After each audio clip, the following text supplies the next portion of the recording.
About 4 weeks ago, I went to a gun auction and I ended up buying this 357 Taurus 4-inch stainless steel, model 66. As you can see, it's empty. I like the gun. It's a nice gun. I got it at a pretty decent price, but I do plan on changing it slightly. One of the things I'm going to change are the grips. There's nothing really wrong with the grips that are on here now, but I bought a pair of whole grips and I'm going to install a pair of whole grips on it.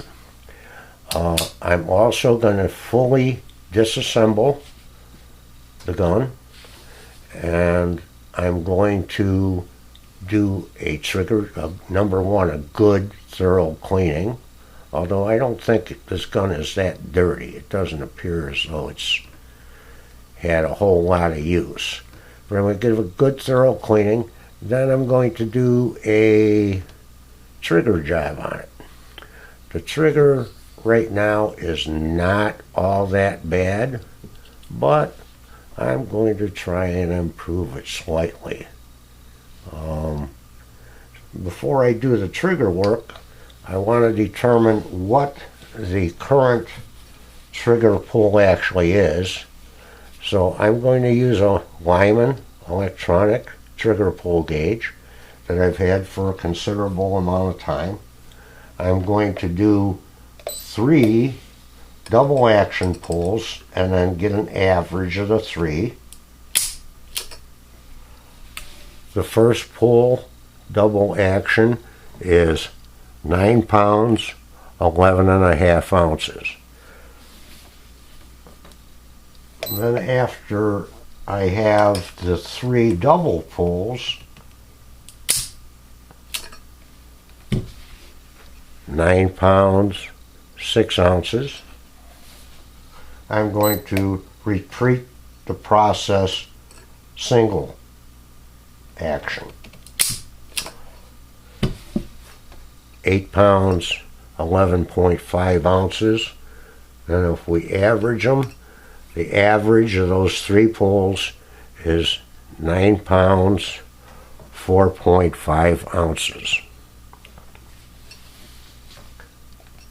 Now I'm going to do 3 single action trigger pulls.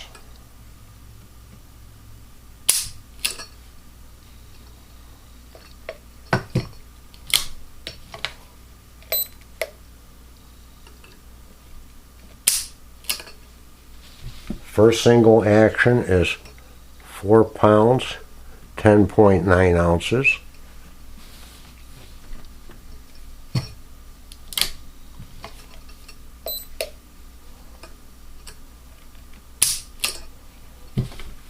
£4 pounds 13.5 ounces.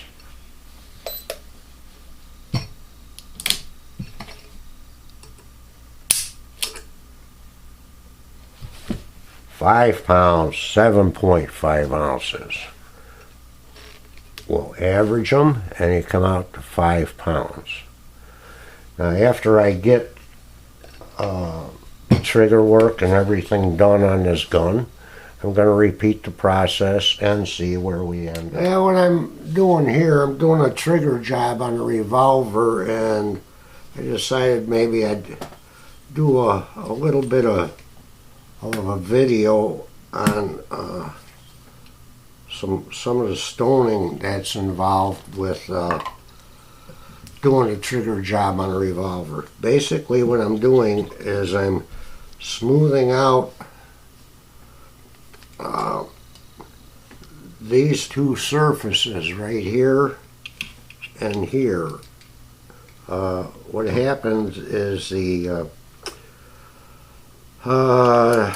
trigger return spring block slides on that surface, so I want it nice and smooth to give a smoother and silkier feeling trigger. I've already honed this bottom edge that rides along this surface and this inside edge that rides here in the frame. So now I'm working on the frame itself, trying to get it honed down and smoothed out to make everything a little bit slicker and smoother.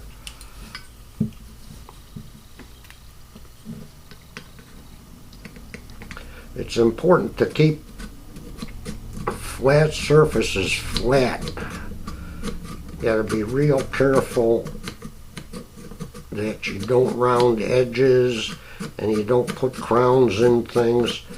I've already been working on this a while, and it's getting real close to being finished here.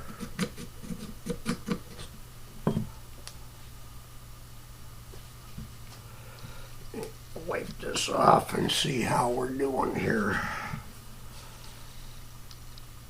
Oh yeah, that's a lot smoother than it was. Maybe I'll work on it a little bit more, but it's a lot smoother than it was already. There were little machine marks in here and here, and of course on the bottom of the return spring housing too, and that's why I of course honed them all and polished them. And I'm stoning the top of the trigger right here,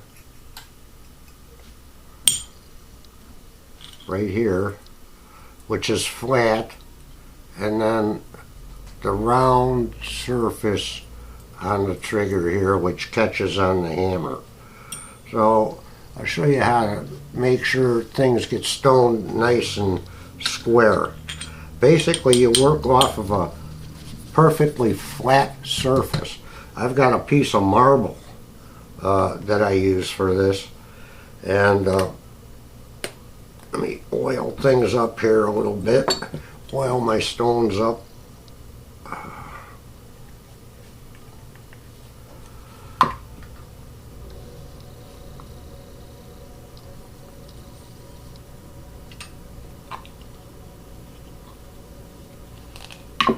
And we do now is make sure that the trigger is flat.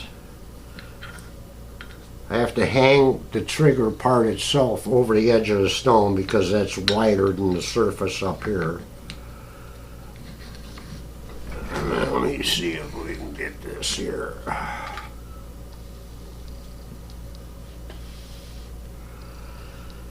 And then I'll stone this flat portion here with the trigger flat and the bottom edge of the stone right here, this bottom edge flat on the marble and up against the trigger.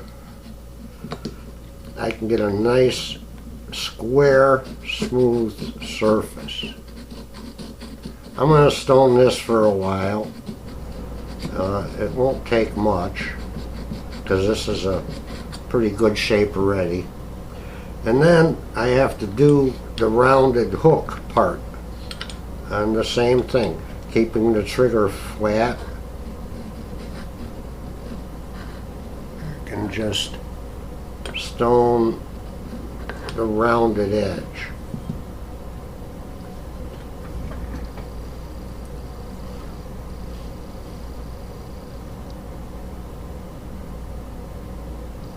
I don't know how good you can see this, but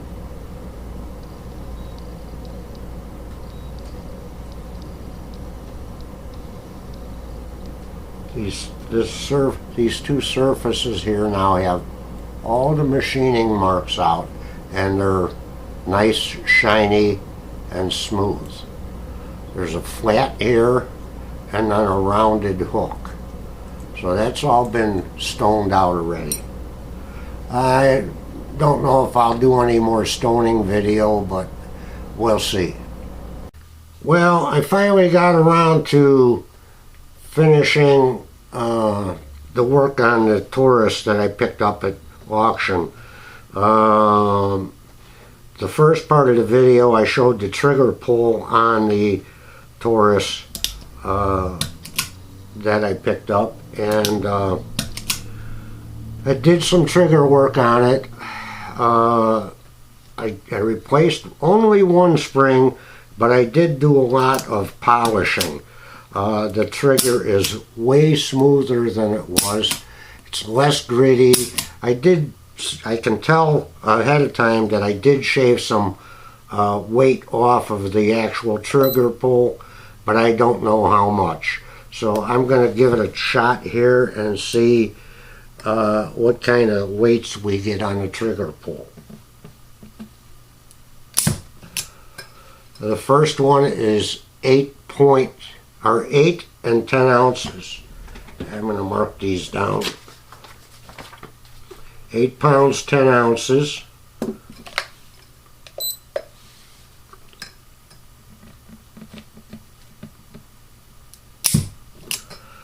Second one is 8 pounds, 3.5 ounces.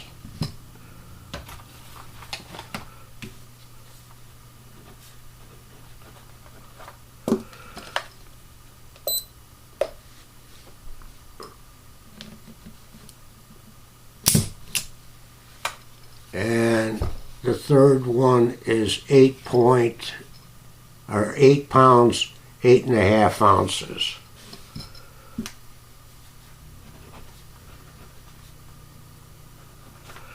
That averages out to 8 pounds, 7 ounces. The average the last time before I did the trigger work was 9 pounds, 4.5 ounces. So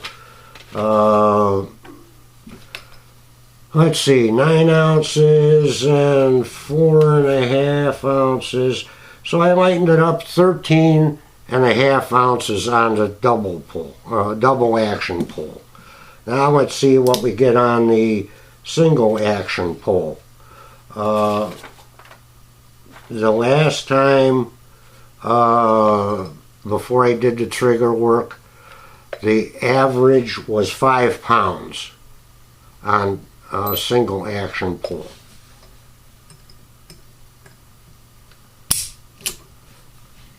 I got 4 pounds.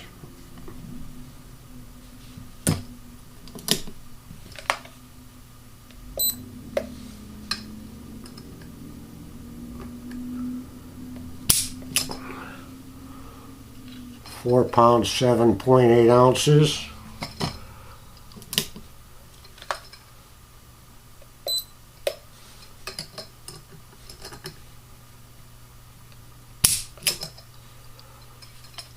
£4, 4.4 ounces, and that averages out to 4 pounds, 4 ounces. So I knocked, what did I knock off? I knocked 12 ounces off of the single action pull. Overall, I guess that's pretty fair. I didn't want to get it really light. It's pretty light now for a revolver. I'm happy with the way it came out. I also, of course, mentioned that I was going to add a whole grip, and that was a son of a gun to get done. I don't ever want to do another whole grip on a Taurus. It was a real pain in the neck. Let me see if I can get the darn thing back on again. And very honestly, I'm not real happy with the way that the whole grip fits on here. It looks nice, but let me get a screwdriver. It looks nice, but in actuality, the fit is not very good. the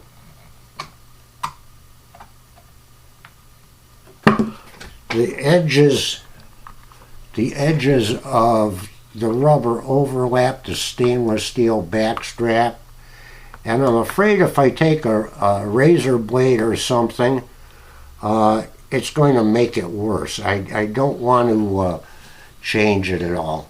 So here we have it finished. Model 66 Taurus stainless steel 357. Oh, by the way, I said at the beginning I did not think it was probably going to be that dirty inside. It was filthy.